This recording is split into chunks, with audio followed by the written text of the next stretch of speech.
Hi everyone, it's Don and I hope you're having a fantastic day. Well, I want to talk about the lawsuit being launched against a cruise line by a lot of people. It could well over £1 million and $1.5 million worth of a lawsuit.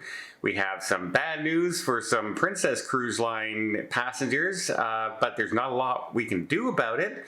And then we also have Carnival Cruise Line, and John Heald hinted the other day on his Facebook page that they may be looking at changing some of the loyalty status program and making it easier to gain loyalty status, but I don't know about this.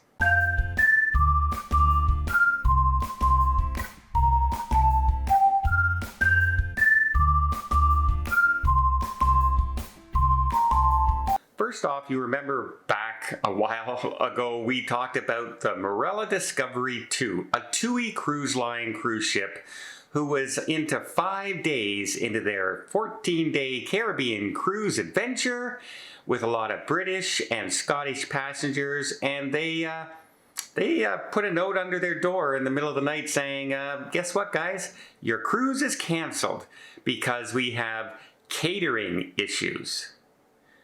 Catering issues. Well, cruise lines have multiple, cruise ships will have multiple kitchens. They don't just have one kitchen. So if something went wrong with some ovens or stoves or something like that, it would not affect the entire cruise ship. They could get by. Things might be a little slower, but they could get by. Many people said they actually ran out of food and couldn't feed them the rest of the cruise. Well, they canceled everybody's cruise, flew them back home, and in some cases, like one couple, they were flown into Manchester and then bused to Glasgow, despite having back problems and actually paying for upgraded flights all the way back. They were bused. 6 to 8 hours on a bus. So uncomfortable, your cruise is canceled, and what did TUI offer them for that horrible experience, basically cutting their cruise short because they don't have any catering issues? Well, they were going to say, well, we'll give you the money back for the portion of the cruise you're missing, but the 5 days you're on board, we're going to keep that money. And also, we'll give you a £300 voucher to sail on TUI again. Now, this offer was made after the fact, but we'll offer you that as well. Despite most passengers paying between $6,000 to $8,000 for this cruise, or pounds, so the company, all these passengers have been getting together recently, and they got one of the top law firms in Britain, and they are suing TUI Cruise Lines. I think it's like 35 groups from Scotland, over 80 families from Britain are all suing to the point that this could add up to over $1 million, $1.5 million lawsuit.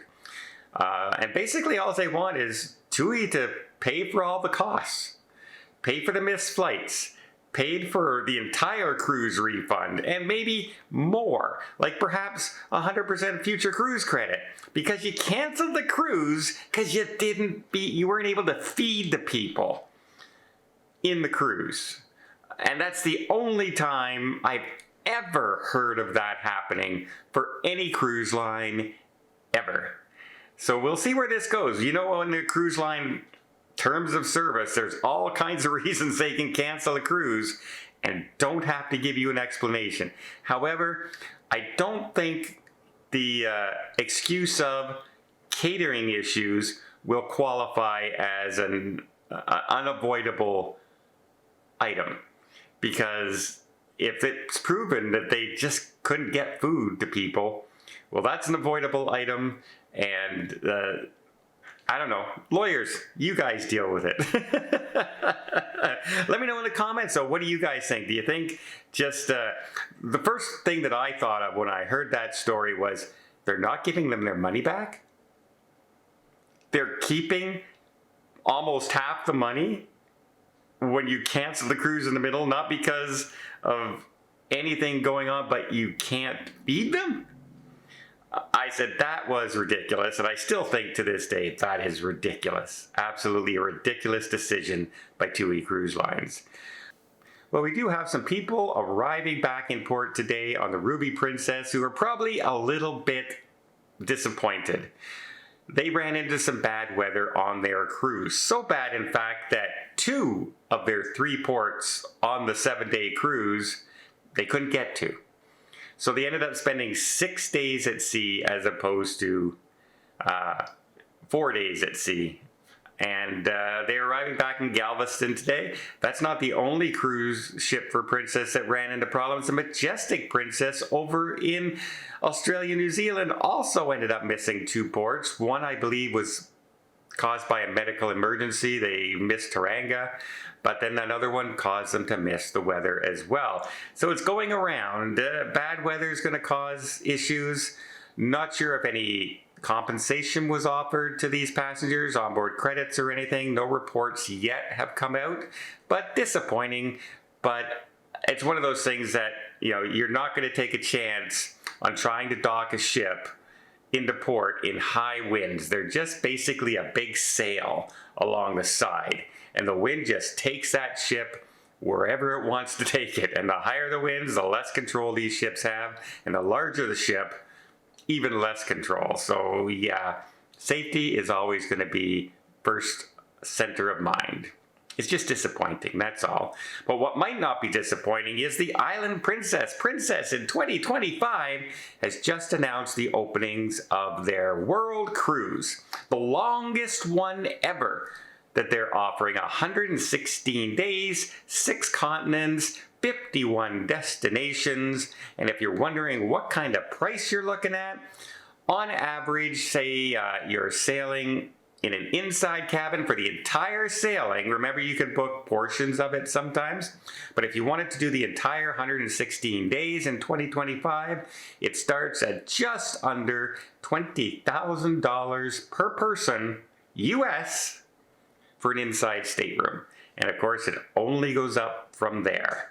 I think if I was gonna go on a 116-day cruise, 4-month cruise, I'd want at least a balcony, if not a mini suite, just to have a little more space, because I think an inside cabin for 116 days in a row might just seem a little claustrophobic for me. But that's just me.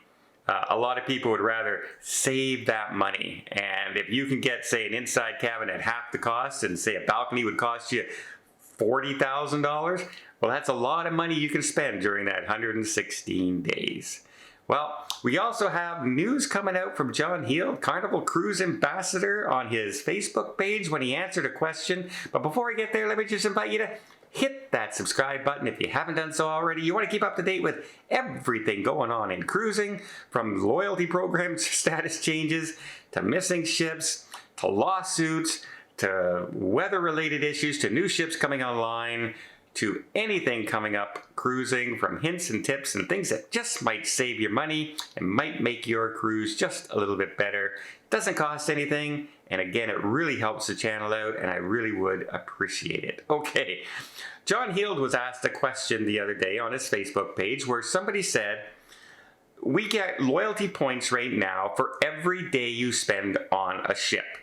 So the loyalty status will work. Roughly, you need to get about 75 days of cruising in to hit where it starts to make bonuses, like where you start to get some real perks, like priority boarding, priority disembarkation, priority ordering specialty restaurants for reservations, things like that. Around 75 days, which means you would, if you're taking 7-day cruises, you would roughly have to take about 10 cruises to reach that level, and then it goes up from there. While the perks aren't amazing, some people are saying, look, I often book on Carnival. When I go, I book a suite, not just an inside cabin or a regular cabin. Between the casino and the specialty restaurants and shore excursions, I spend about $2,000 every time I'm on the cruise, yet I still only get that 1 point per day. Where some cruise lines do offer, if you book a suite, you get 2 points instead of the 1 point. So you can move your loyalty status up. I know friends of mine who have gotten so close to reaching the top pinnacle of a cruise line that they will purposely book suites to get the double points just to get into that next loyalty status, even though they've often only sailed in regular balconies or things like that. And John Hill says, yes, we understand that, and we are looking at that seriously. The heads know that the loyalty program does need some revamping. What exactly that's going to mean, we're not sure, but he asked the question, does the more money you spend on a cruise, should that increase how fast you earn loyalty points? In my opinion, I think it can go two ways. If you go on a cruise and you spend a lot of money on specialty restaurants or spa and things like that, that's your choice. Some people can't afford to get a $180 massage on a cruise. You know, some people can't afford to spend all their money in the specialty dining every night. They're just going with their family. They're trying to get away on a cruise. I don't think those people should be penalized because they don't have the money other people have. However, on the flip side of that, I do believe if you're booking a higher end cabin, I have no problem with them earning more points for staying in suite level accommodations, say. For instance, if you're on Royal Caribbean, somebody who's spending in the, up in those Crown Loft suites and spending $20,000, $30,000 on a cruise while I'm in a balcony overlooking the boardwalk for $2,000, I have no problem giving them 1 extra point a day for doing that.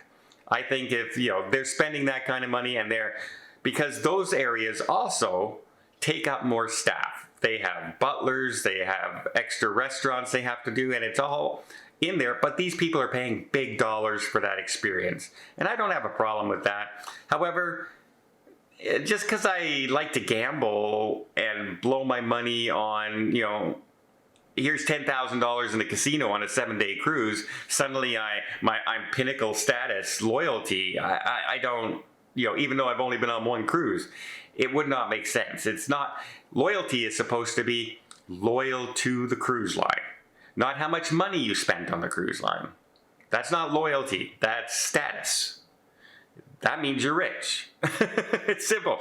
If it's all about the money, why not just be able to buy the highest status right off the bat? Here, I'll give you $30,000. I am automatically elite with your cruise line, no matter what. Here's $30,000.